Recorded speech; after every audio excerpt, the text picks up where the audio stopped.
Менің есімім Қозы Төлеген Серікұлы 2005 жылдың 22 желтоқсанында дүниеге келген. Қарағанды жоғарғы политехникалық колледжінің энергетика саласы бойынша түлегім. Қазіргі таңда ұлт қазынасы жобасына қатысудамын.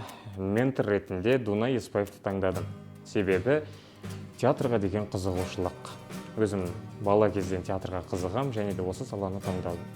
Дунай Еспаев арқылы театрдың ішкі құрылымын, қыр-сырын барлығын қазіргі таңда үйренудемін.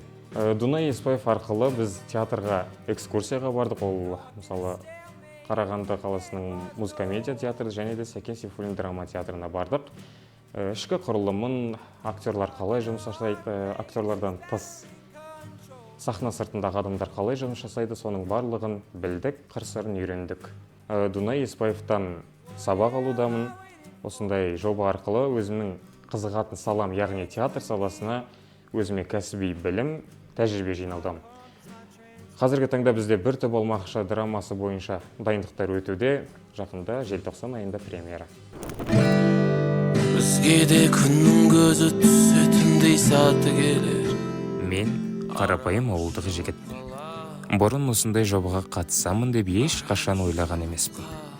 Бұрын алыстағы арман болып көрінген дүние бүгін менің өмірімдегі нақты өзгеріске айналды. Бұл жоба мен үшін тек тәжірибе емес, өзімді қайта ашқан жол болды.